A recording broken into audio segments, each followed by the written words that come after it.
So dito banda yung isang entrance niya dito. Ipakita ko lang sa inyo yung design para meron kayong ano din, basis para ma-visualize nyo. Dito banda yan. Dito banda yung pinaka-entrance niya. Yeah. So as you can see, meron ng bakod dito. Ito. Marami ng mga bakod na nailagay nila. Yan, ito yung mga winasak na dito ng mga establishment. Dating ano to, parang kainan to. Ayan, oh. Yung mga establishment dito na mga winasak na.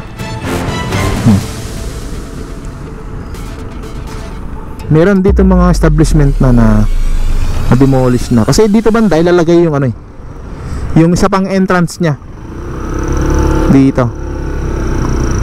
Yan. Kasi dito yung pinakadulo ng gagawin nilang subway. Ito yung pang-5 dito sa may loob ng hospital, yung pang-5 entrance. So bali yung entrance nya ay 5. Itong gagawin nilang subway.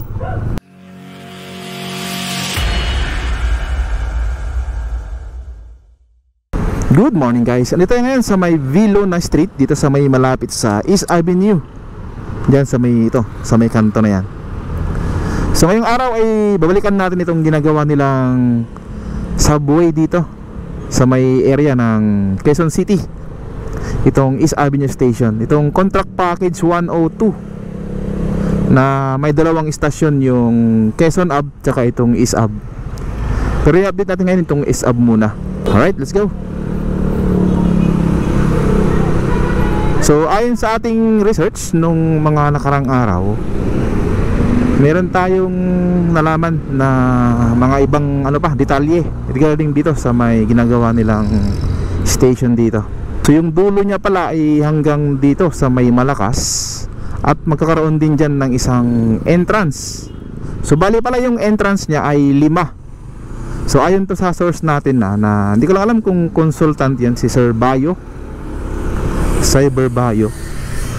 Siya yung nag-update sa mga design ng Metro Manila Subway. So dito yung isang entrance niya dito sa may Malakas. Ito yung dulo niya kasi, yung dulo ng ano niya, yung station box niya nitong East Avenue. Kasi yung East Avenue ay mula dito hanggang dun yun sa may Vilona Hospital. So makukuha siya konti. Meron siyang parte dun sa Vilona Hospital na makukuha ng station. So dito banda yung isang entrance niya dito. Ipakita ko lang sa inyo yung design para meron kayong ano din, basis para ano din, ma-visualize nyo. Dito banda yan. Dito banda yung pinaka-entrance niya. Yeah. So as you can see, meron ng bakod dito. Ito. Ito yung bakod niya. Mula dito hanggang dun yun, no? Sa may building na to, luma ng building na to, ah. Yan, meron dito mga for sale. Tingnan natin dito. Yan. Dito hindi nilagyan ng bakod kasi may bakod na siya na semento. Yan. Patungo tayo ngayon sa may Vilona Hospital. Tingnan natin yung mga ano dito, sakop ng right of way ng gagawin nilang station dito. Ito bakanting lote kasi ito. Yung katabi niya ay lumang building na yun, tinibag na. Yan. Dito rin, wasak na rin to. Oh. Yan, ito pa yung bakod ng ano, subway na ginagawa nila. Ayan, ito yung clean fuel dito na siguradong matatamaan to. Marami na palang ano, marami ng mga bakod na nailagay nila. Yan, ito yung mga winasak na dito ng mga establishment. Dating ano to, parang kainan to. Ayan, tsaka ito, meron ditong ano, si ate nagbebenta ng pares. Yan, ito yung sa loob nyo, bakanting lote.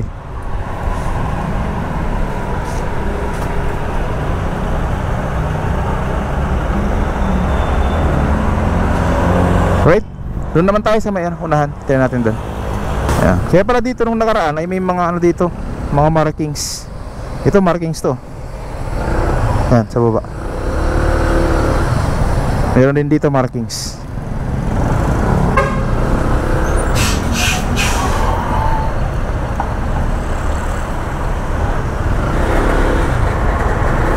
Ayan, meron din dito markings.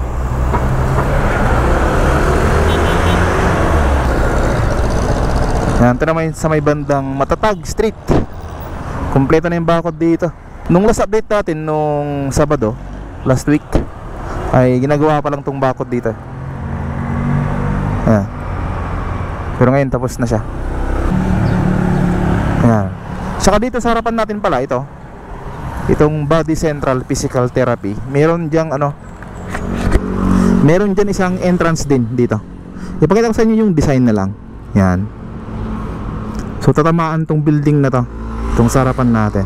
So puntahan naman natin yung pangatlong entrance. Dito yun sa may Chokes to Go. Yan, dyan. Gitna yun eh. Ito, wasak na to.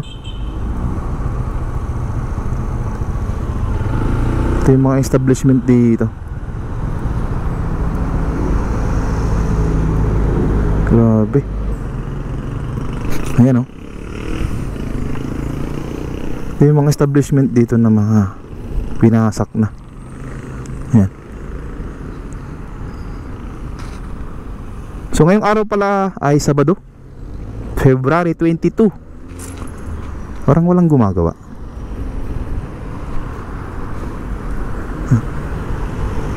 Daming bahay dito na nasali sa right of way na gigibain. Pati ito, mga establishment dito. Hardware to eh, itong sa dulo dito, sa may kanto.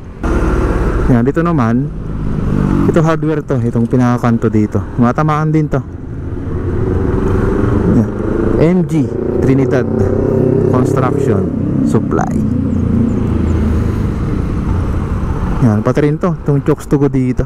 Matagal na rin to eh, na business dito.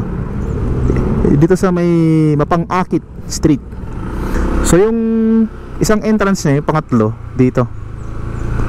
Yan, meron dito entrance na isa rin sa party na to.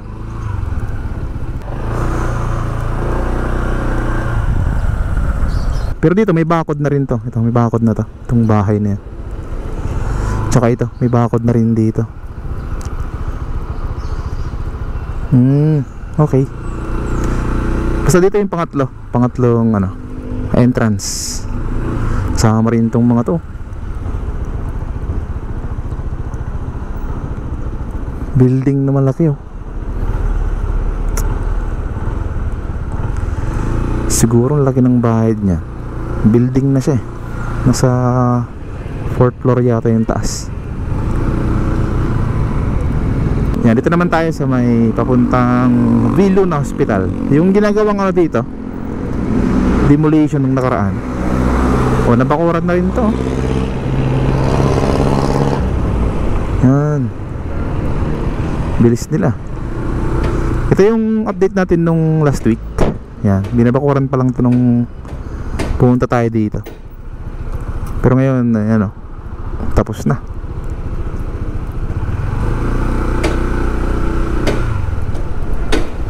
Grabe yung ginagawa dito. Daming bahay pala to. Nakita ko sa Google Map, bahay pala to. Itong dito, itong nabakuran dito. Akala ko nung una establishment. Yun pala ay bahay. Ano tayo doon?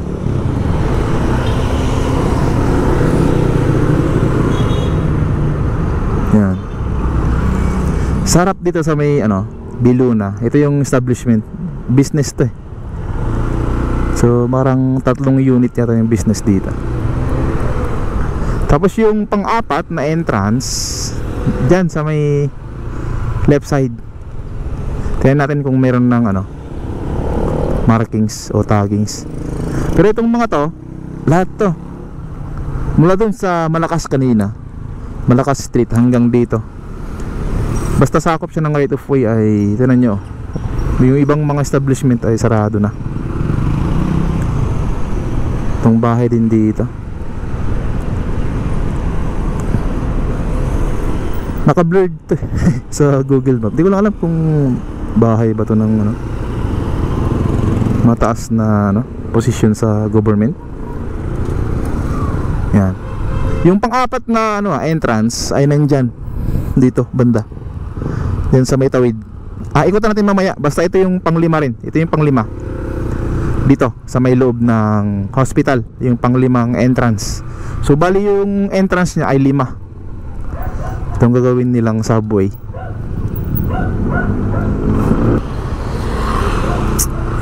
Ayan, dito sa right side natin, sa loob mismo ng ano, itong bakod na to. Yan, meron dyan makukuha konti na lote o area ng tatayan nilang station. Kasi yung station box niya ay mula dito sa may loob, siguro mga 10 to 20 meters papunta doon sa may Malakas. So dito sa location natin, dito banda yung station box niya. Yan. Tapos yung area ng mas malaki, yung area ng masakop kasi may mga lalagyan pa sila ng mga material, mga gamit. Yan, ikot lang tayo. Yan, para hanggang dito yung last, yung dulo. Yan. Yan, dito sa may tapat ng Maliksi Street, meron dito mga establishment na demolish na. Kasi dito banda ilalagay yung ano yung isa pang entrance niya. Dito. Yan. Kasi dito yung pinakadulo ng gagawin nilang subway. Sa may harapan natin, yun yung pinaka ano niya, yung isa pang entrance. Kasi may entrance din dyan, meron din dito entrance ng Metro Manila Subway, East Avenue Station. Yan. Ipakita ko sa inyo yung drone sa taas para makita nyo rin kung ano yung nangyayari sa may gitna. Yan, kasi makita nyo may mga bakod na siya. Yan, pati rin to, mga tamaan to, itong bahay dito. Hindi ko lang alam kung nabili na rin to. Kung makita nyo dito, mayroon siyang taggings, no? Department of Transportation Metro Manila Subway Project. Yan, ito. So pati ito sa harapan natin, itong gate dito, ano to, ma-demolish din. Kasi yung entrance niya na isa dito, yung pang-4 na entrance dito mismo. Tapos yung pang-5 dyan sa harapan natin, sa may loob ng Viluna Hospital. Yan, dito tayo. Daanan natin yung ano, yung ibang entrance, yung kanina, kasi meron dito entrance pa sa may ano, harapan natin, dyan sa may pangalawa, yung kanina binanggit natin, dun sa building na yon. Puntahan natin. Basta ito banda, yung pang-4 na entrance nya. Yan, dito sa right side natin. Ito, nagsara na rin to.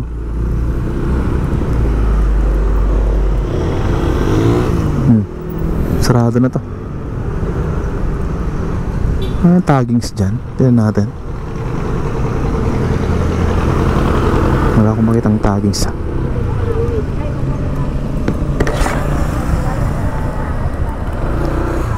Ano, ito yung mga tamaan, no? Diba? Pati yung building na yan, no? Sa may harapan natin, yan. Ginigiba na rin yung taas nya. Pakita ko sa inyo yung drone. Yan, malapit to sa ano, Viluna. Mga 20 meters lang, nandiyan na yung building, oh.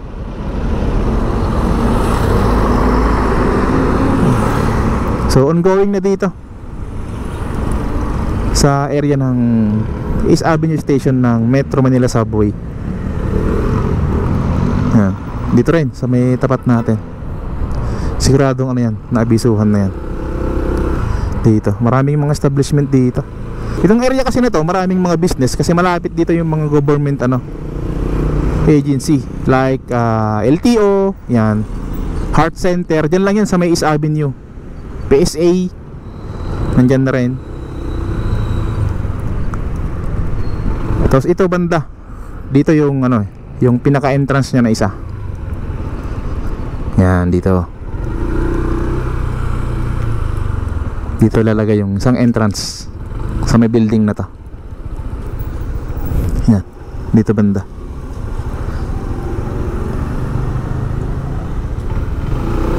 Alright, so yun, maraming salamat sa pagsama sa akin. So balikan natin ulit yun after 1 week siguro, para makita nyo naman yung mga progress ng ginagawa doon.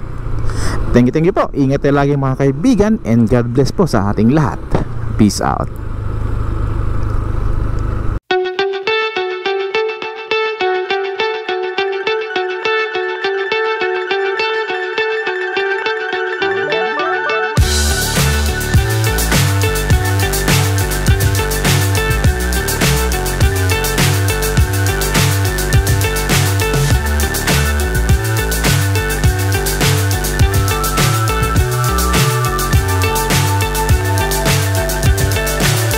So high I'm hypnotized. What's up is down, what's left is right. Chasing stars and holding you. I can't see the end, but we'll see it through.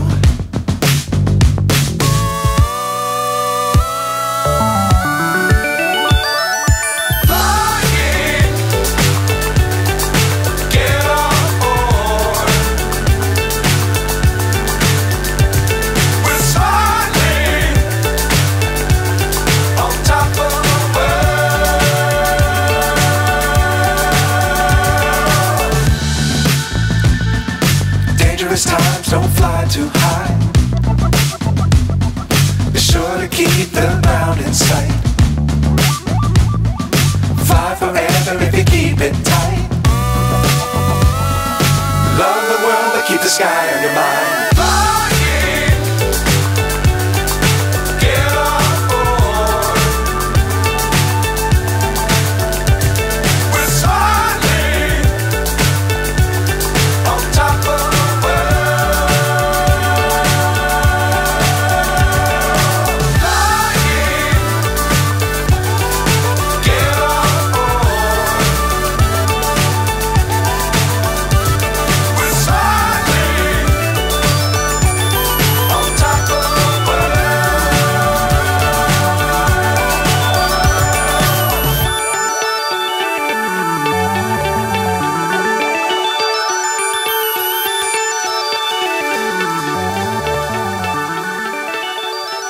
Keep the ground in sight. Fly forever if you keep it tight. Love the world but keep the sky on your mind.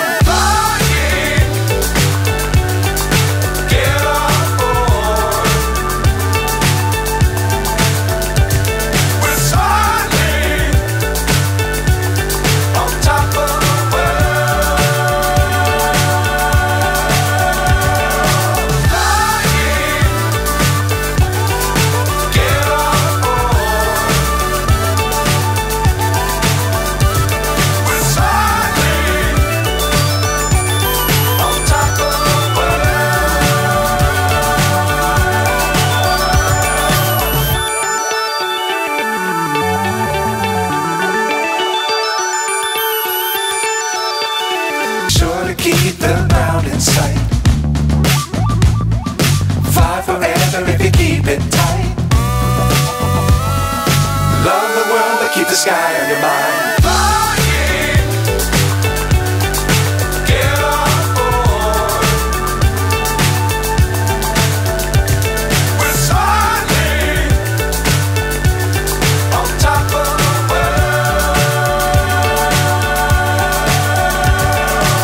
Keep the ground in sight. Fly forever if you keep it tight. Love the world but keep the sky on your mind.